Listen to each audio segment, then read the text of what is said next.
You're here to be challenged. You're here to challenge yourself. You're here to overcome your challenges.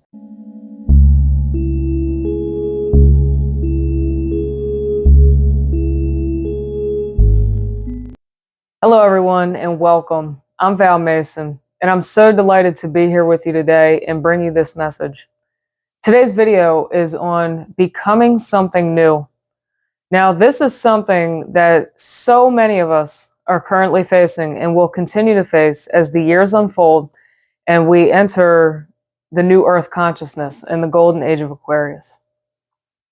Because humanity has reached a crucial tipping point, and Mother Earth as well, we have come to a position collectively where we have realized the damage that we've caused over the decades, and we are faced with the choice of life or death to ensure the evolution of the human race as well as the health of the planet.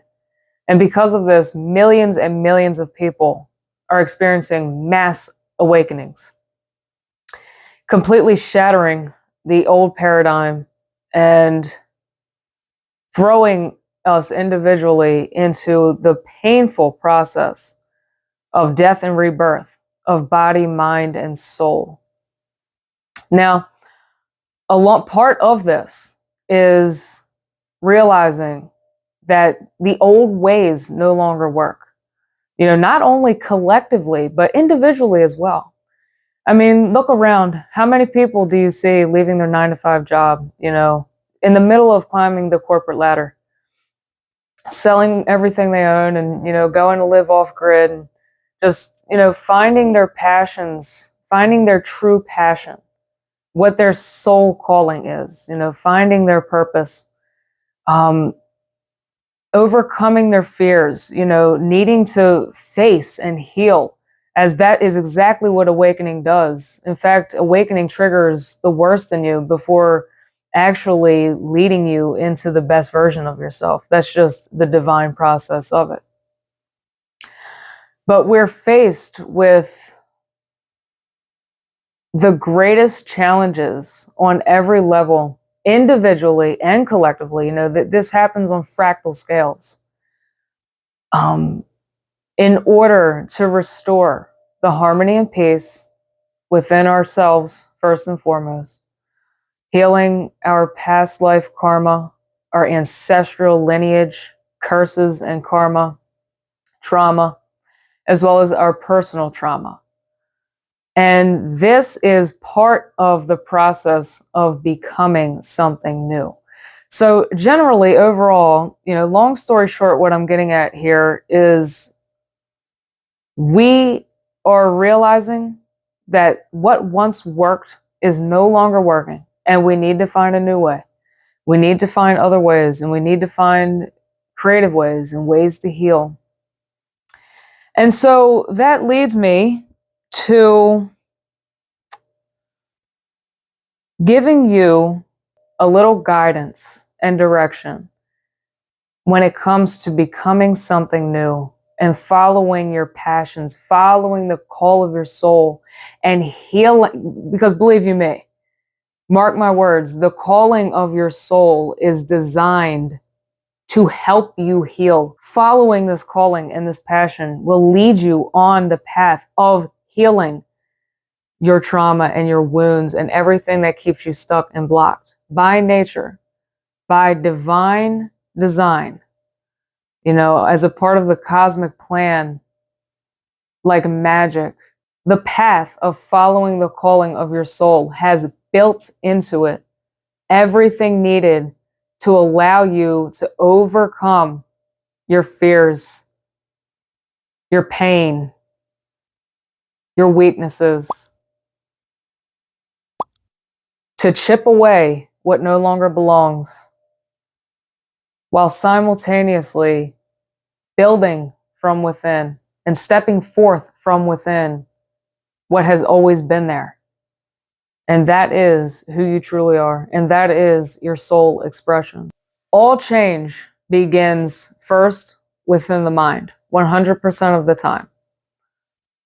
We have to begin retelling our story within our own mind. We have to let go and stop telling the stories that we have come to know or experience as our reality as a result of the events and situations that have occurred throughout our lifetime, through our family, through our friends, through schooling, um, through the workplace, everything and everywhere.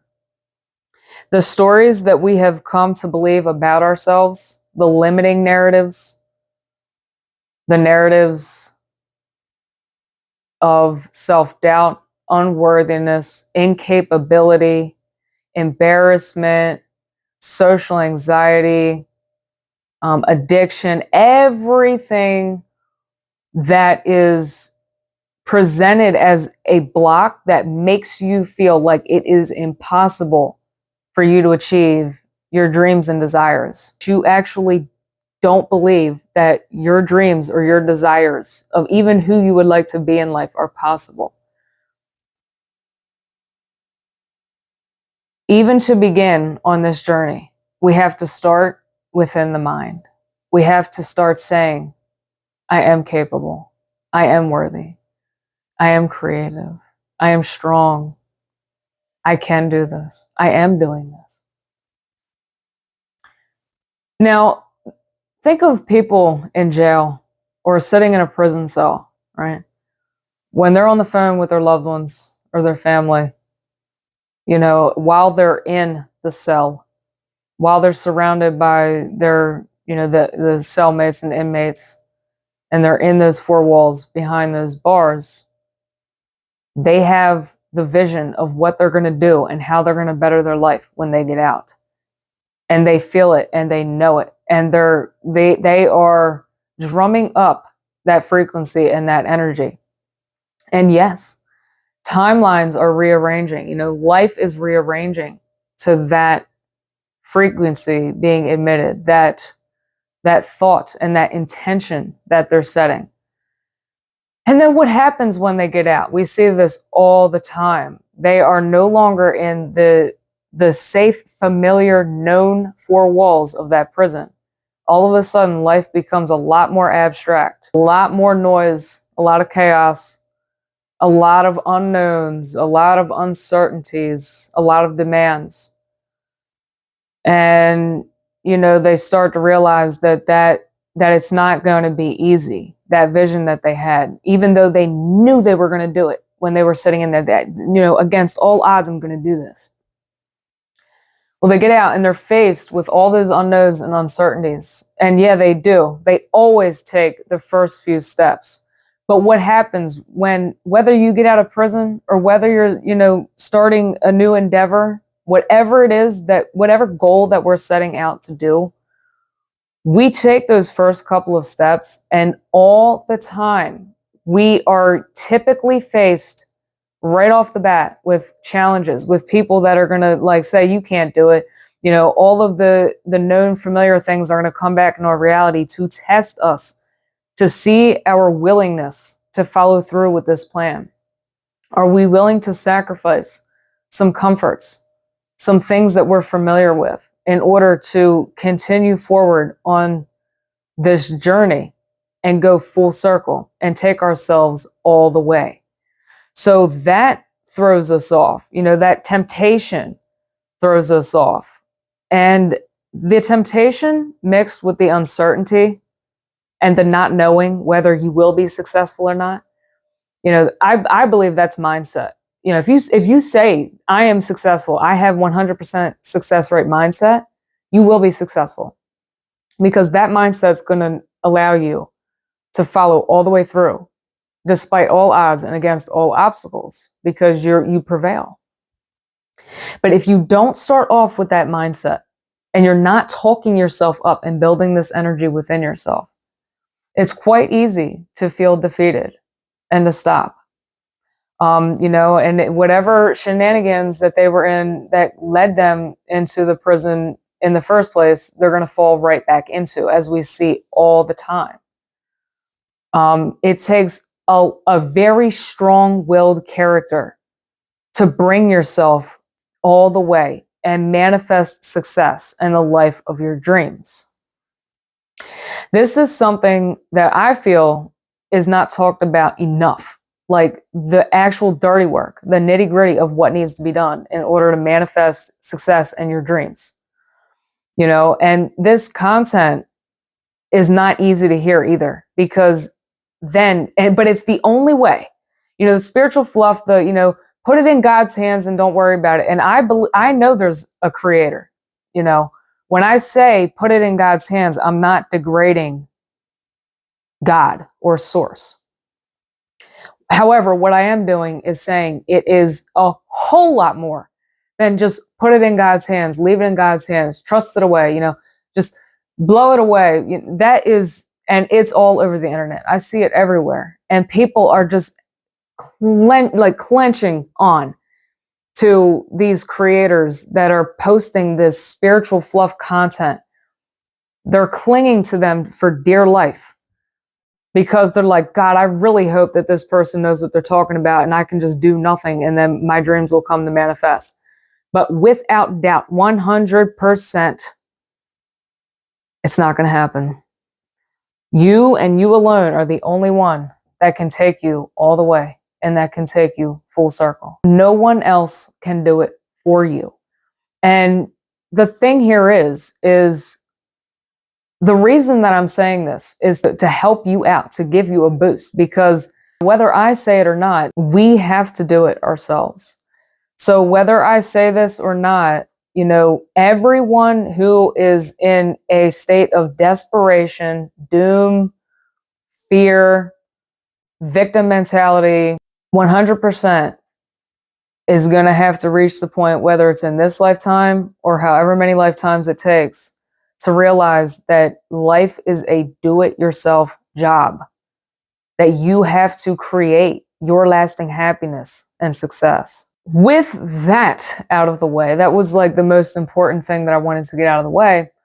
Let me go ahead and share a quick story with you. A couple years ago, I attempted a YouTube channel and it was a total flop. I mean, I couldn't even tell you how awkward I was in front of the camera. I had no idea how to be in front of the camera whatsoever. I mean, it was so bad. And that was my reality at that time, that I thought that there was no way I was ever going to be able to, I could not foresee a future where I was a YouTube creator. But like I said, I have that 100% success rate mindset. And I know by divine, spiritual, and mystical law that to every problem is built in a solution. I have the type of mindset that says, I have a problem. How am I going to figure this out? And I'm not going to stop until I figure it out. So, while we have to pick and choose these sort of battles, if it's something that you're passionate about, if it's something that you can control, if this is something that is calling you to challenge yourself in order to become something new, in order to become a higher, more elevated version of yourself, someone who can give wisdom and blessings back, turning the things that once tormented you into blessings of wisdom for others is alchemy in its ultimate prescription. So whenever I'm faced with a great challenge that I truly cannot foresee a way out of, I forge a way where there is none. You better believe I forge a way where there is none. I heard those words years ago and they stuck with me, because I've been in so many pickles in my life where I could not see a way out. There was no one there to help me. There was no one there with advice tailored to my path. So I literally had to drum up every bit of wisdom, and every piece of strength and determination in me and forge a way where there was none. And sure enough, I mean, look at me here today. So, and that's just one example. And the reason I'm telling you this is not saying, look what I can do. Half of it is, yes. But the better half of it is reminding you that you are absolutely capable of achieving the things that you cannot foresee yourself accomplishing. You're here to be challenged. You're here to challenge yourself. You're here to overcome your challenges and to create the solutions to your problem. And the solutions are always found with and through others. But you have to be the one to choose to embark upon the journey of finding the answer. Every effort counts. No matter how big or small it is, whatever that you're called to do, guaranteed along that path, you're going to be triggered because you have to be. How can you get there if you're not challenged and triggered along the way to prove that you want it bad enough, to prove that you're worthy to have that? And you're naturally worthy. It's absolutely your birthright to have success and lasting happiness. But it comes at a cost. And that's not a bad thing. And that's not a scary thing. Because all of life is you. And it doesn't have anything to do with who they are. It has everything to do with you. Just like if you are judgmental of another person, it has everything to do with you and not them.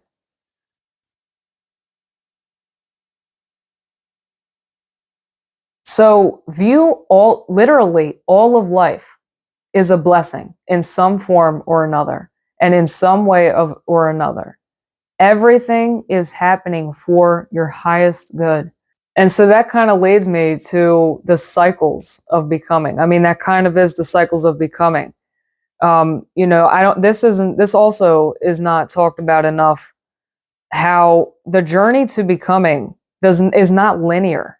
It doesn't, we don't hop on the bike and ride straight into the sunset, like click, click, click, click, boom, It happens in cycles. Like I said, we'll make effort, we'll start to see results, and then we have to fall back and kind of take inventory and regain our bearings, as our frequency is raising and our energy is raising. This is happening on a cellular level.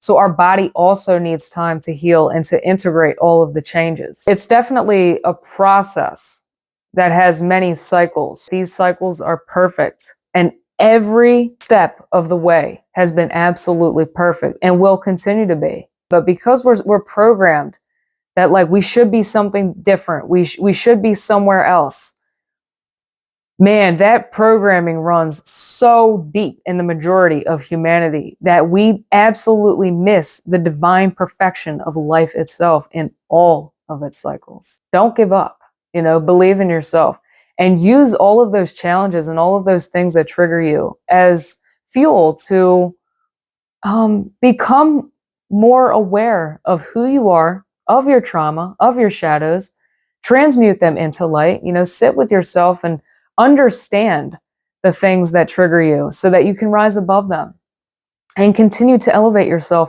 so that you can give your unique talents and your unique gifts and your unique light to the earth.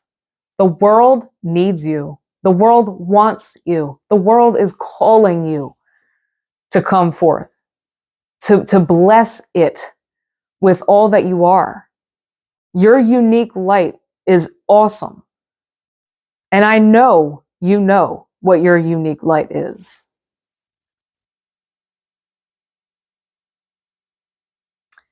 So release the fear, release the self-doubt, release the self-judgment, the inner critic that is negative. A positive inner critic is the one that's going to say, okay, self, let's sit down and really face why this person triggers us. Or, okay, let's sit down and really ask why that situation made us so uncomfortable. Because that person is going to throw their arm over you and say, you got this, bud. You got this, babe. There's nothing you can't do. Your success is built into your DNA. It's just that, we have to earn it. We have to actually put forth the effort in creating it. We have to become it. It's all about rising out of the victim mentality. Trust yourself. Trust the process of your journey. When things go sideways or things fall through or there's a big major setback or something happens, trust that. That's teaching you something for sure. Nothing happens by chance. Nothing happens by accident. There's a hidden order in chaos, and everything has purpose and meaning, even when we just cannot understand it or comprehend it at all. And a lot of times later on down the road, we will understand it.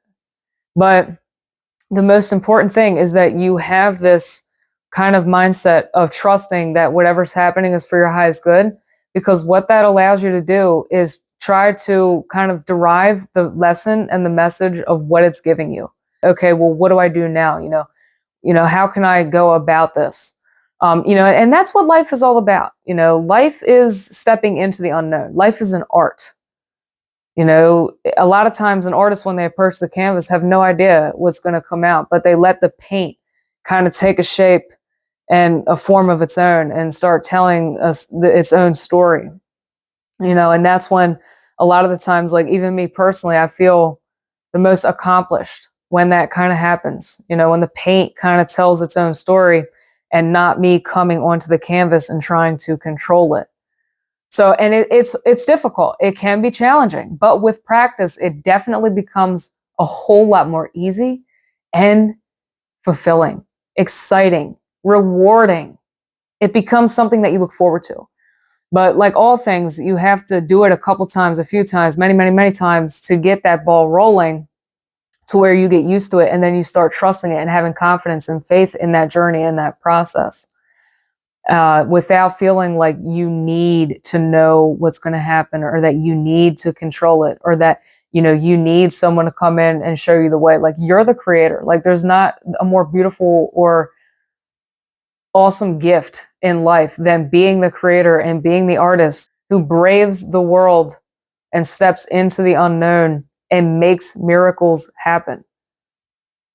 Like, I'm telling you, there's nothing better than that. It's amazing.